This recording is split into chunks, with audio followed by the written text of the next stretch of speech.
안녕하세요. 김영일 멘토입니다. 지난 영상에 이어서 계속 말씀드리겠습니다. 회계를 알기 위해서 알아야 될 두 번째 법칙, 즉 자산 총계는 부채 총계 플러스 자본 총계를 같아야 한다. 대차 평균의 원리. 근데 그 중에서 부채를 등호를 넘기면 자본만 남게 되고 이런 등식이 성립이 되죠. 자산 총계에서 부채 총계를 빼면 자본 총계. 그래서 자본 총계를 순자산이라고도 하는 두 개는 회계 공식적인 용어로 말씀드렸고, 이번 시간에는 청산가치와 과거 밸류에이션에 대해서 하나씩 실무적인 사례를 말씀드리고자 합니다. 먼저 청산가치는요, 이런 경우에 발생하는 거거든요. 제가 이제 중소기업 사장님들하고 많이 대화도 하고 그럴 기회가 있습니다. 그때 중소기업 사장님들 중에 이런 말씀을 하시는 분이 있습니다. 김 대표, 나는 목숨 걸고 사업합니다. 라고 말씀하시는 분이 계세요. 그러면 처음에 좀 우아했죠. 왜 목숨까지 걸면서 사업을 해야 될까? 저 절박함은 무엇일까? 라는 생각을 했는데 조금 얘기를 나누고 또 하다 보면 물론 좀 과장해서 말씀하신 거지만 그 진심이 좀 더 느껴지더라고요. 이런 경우에 그런 경우거든요. 회사가 있어요. 회사가 있는데 그 사장님이 운영하는 여러분이 근무하고 있는 회사죠. 회사가 돈이 필요해서 은행에서 차입을 할 수가 있지 않습니까? 금융기관에서. 금융기관에서 차입을 하는데 원래는 이 회사의 신용과 담보력만큼 돈을 빌리는 게 맞지 않습니까? 근데 어디 세상사가 딱 그렇게 원리 원칙대로 되지는 않지 않습니까? 회사도 마찬가지죠. 그래서 조금 돈을 더 많이 빌려서 다가오는 사업 기회를 많이 잡으려고 또는 위험을 방지하고자 여러 가지 요인 때문에 자금을 조금 회사의 신용보다 더 차입을 하게 되는, 회사의 담보보다 더 자금을 차입하고자 하게 되는 상황이 오죠. 그렇게 되면 은행에서는 그냥 돈을 더 안 빌려주거든요.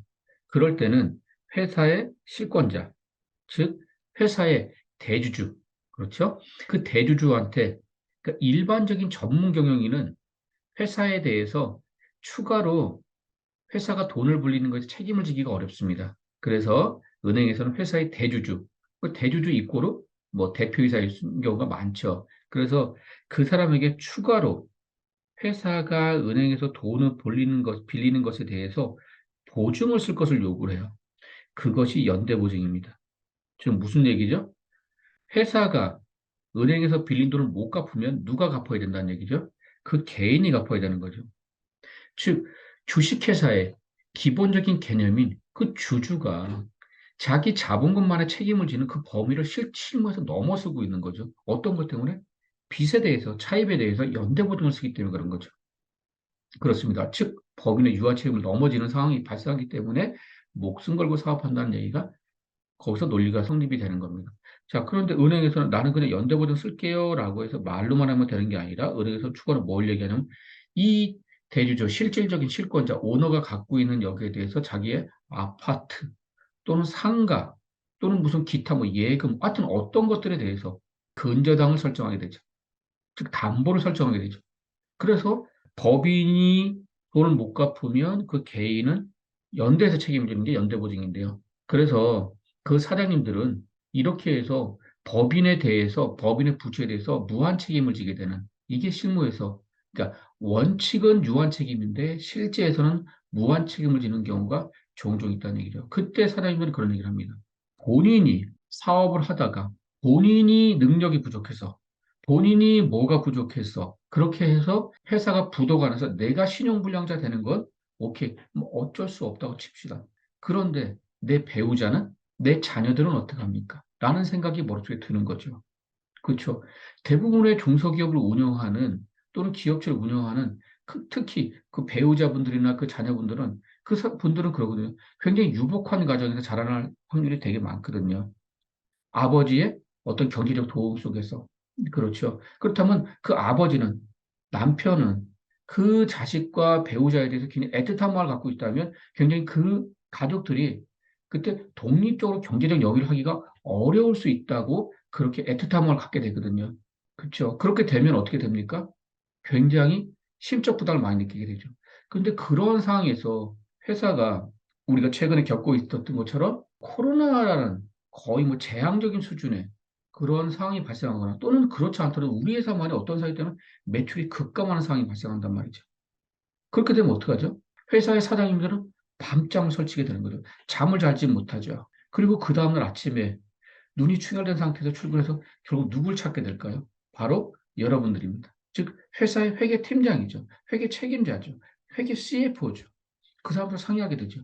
이렇게 묻습니다. 회계 팀장님, 회계 책임자님, 내가 지금 회사를 그만한다면, 그만 운영한다면 우리 회사의 재산은 얼마일까요?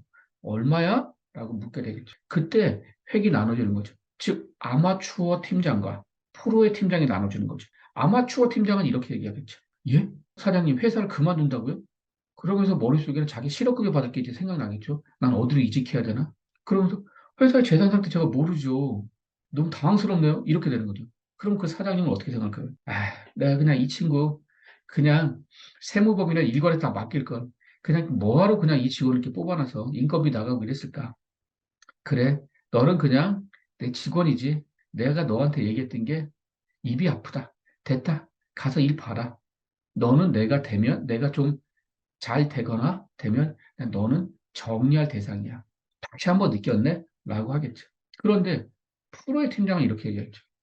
내가 지금 회사를 그만둔다면 우리 회사의 재산 가치는 얼마나 될까? 라고 묻는다면 그 프로 팀장은 이렇게 대답하셔야 됩니다. 여러분들 이렇게 대답하셔야 됩니다. 뭐냐면 사장님, 사장님이 지금 말씀하시는 것은 청산가치라는 게 됩니다. 그 청산가치는 자본총계 순자산과 같은 말입니다. 저는 사장님께 매월 보고 드렸듯이 매월 월차 결산을 하고 있습니다. 그래서 저희가 직전을 기준으로 지금 저희의 자본총계 순자산, 즉 청산가치는 예를 들어서 자산 100, 부채 80, 자본 20이라면 저희 회사의 순자산, 즉 자본 총계, 청산가치는 20억 또는 200억입니다. 라고 레포팅을 하면 되는 거죠. 그럼 사장님은 어떻게 생각이 들까요? 야, 정말 내가 다른 건 몰라도 사람 하나 잘 뽑았네. 재무 인력 하나 잘 뽑았네. 그렇게 느낌이 들지 않을까요? 그 사장님이 만약 회사를 정말 그만두고 싶어서 여러분들을 물어본 걸까요? 아니죠. 그 사장님은 결코 회사를 그만두고 싶은 생각이 없습니다. 그만둘 수도 없습니다. 왜냐하면 그 사장님은 회사를 그만두고 다른 회사 취직할 수가 없어요. 받아두지도 않고. 아주 뭐 특출한 사람은 뭐 전문 경영으로 영입돼서 스카우트 될 수 있겠지만 거의 대부분 그런 경우는 없다고 보셔야 되겠죠.